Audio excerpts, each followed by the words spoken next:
Let's proceed now to the mixture of solution or mixture of chemical solution. Okay. Let's say we have this tank, no?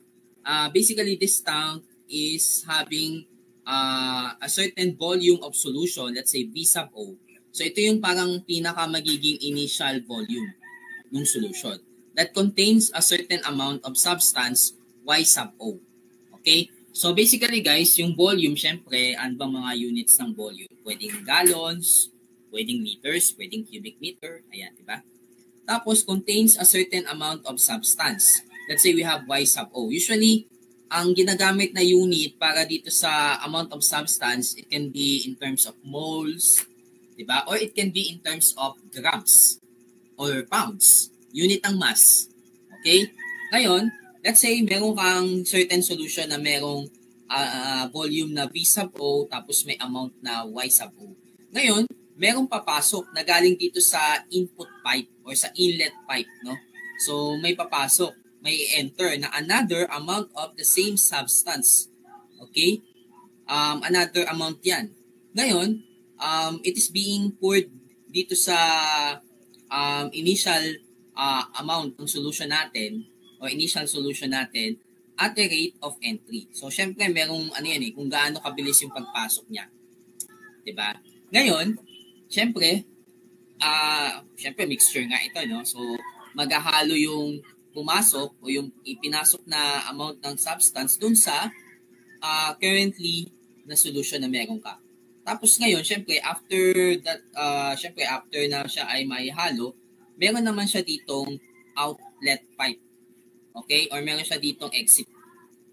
So, kung saan, syempre, the solution will leave the tank at a rate of escape.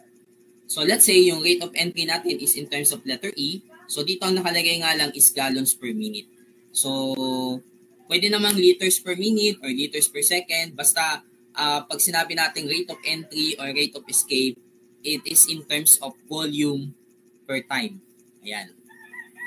Usually, in terms of volume per time, ito, yung dalawang rates na to. So, volume per time. Ayan. Volume per time. No? Ayan. So, yan po yan, no? Pagdating po sa concept ng mixture of solution. Ngayon naman, okay, alamin natin o i-discover natin kung paano ba natin malalaman kung ano yung magiging pinaka time rate of change of the amount na meron dun sa solution natin. Ngayon, it will be equivalent to the rate at which the substance enters the tank. So yung pumasok in terms of the rate of entry minus yung rate at which the substance leaves the tank in terms of rate of escape. Ngayon, paano ba natin malalaman kung ano yung magiging input rate? Ayan. Okay, input rate. So, it will be equivalent to the rate of entry multiplied by the incoming amount of solution per volume. So, kumbaga ito, naka-designate naman na ito usually. Naka-designate naman na yung incoming amount of solution per volume. At hindi po ito nakadepende sa kung ano yung solution na meron na doon sa tank. Okay? Kasi we are talking about the input side. Okay? Ngayon, kung i-consider mo yung solution na nandun na sa tangke, syempre, dito na po papasok yan sa may output rate. So, para malaman mo yung output rate, gamitin mo yung rate of escape, multiply dun sa amount of substance na meron na dun sa mixture o meron dun sa tangke, divided by the V sub O o yung initial volume ng solution. Ngayon, ang assumption na lang natin dito na consider kasi diba kapag nadagdagan naman yung kunyari nagdagdag ka ng amount of substance, syempre may tendency na tataas ang volume, diba? Pero dito, inassume na lang po natin na yung volume ng solution dun sa tank or sa kung saan man siya nakalagay will be fixed. Okay? Kasi syempre hindi naman natin alam kung anong magiging amount or anong magiging volume kapag may pumasok o di kaya kapag may lumabas. Kaya i-consider na lang natin na ang gagamitin natin ditong volume will be kung ano man yung initial volume. Okay? Ayan. So, Ayan po yung kailangan yung i-take note pagdating sa mixture of solution. Then after that, makakabuo ka na ng differential equation. Usually, ang mga ganitong klaseng application, gumagamit po siya ng separation of variables. Yan. So, yan po yung ginagamit niya. Pero, tignan natin kung pwede siyang, pang linear. Pero, I think pwede naman din. Okay? Yan. Pwedeng separation, pwede ring linear. So, a tank initially contains 100 gallons of brine solution with 50 pounds of salt.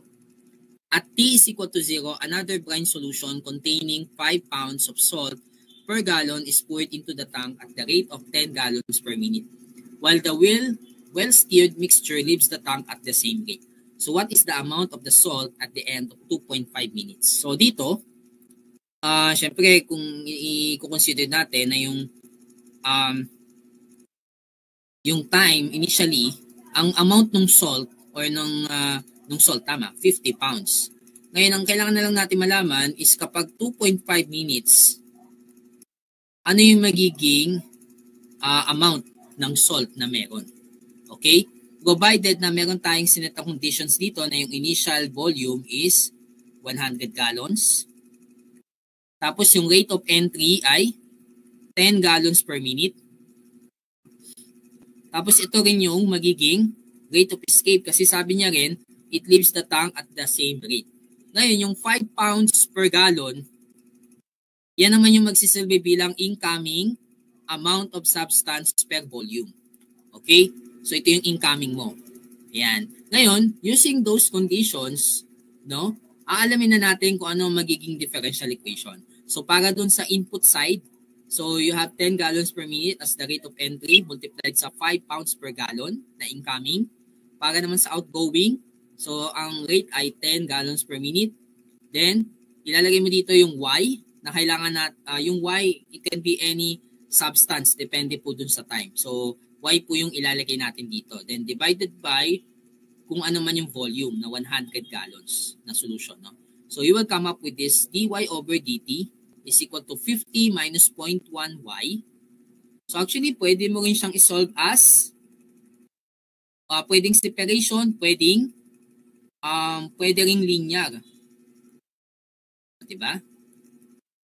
Pwede mo rin siyang isolve as linear. So, ayun na lang yung gagawin mo. So, it's either separation or linear. Pero dito, sa ipapakita ko, well, gumamit ako ng separation. Pero, ito, bali, sinolve muna yung general solution, tapos sinolve yung C, yung arbitrary constant, using yung initial condition na at T is equal to 0, 50 pounds daw yung Y. After that, bali, inayos lang natin yung mismong equation. Ito siya. No, actually, pag sinolve mo siya ng linear, kung babalikan natin, no, magiging ano siya, ganito eh. Yung integrating factor mo doon is e raised to 0.1t. Tapos yung magiging pinaka-solution mo is this. Tapos ano yung nasa kabila? I forget eh. 50. Ayun. So 50 tapos integral ng e raised to 0.1t dt plus c. Ayun. Tapos anyway, pag sinimplify naman yan, it will be like this also. So, pag kinuha mo naman yung C so, then, it will be also like this.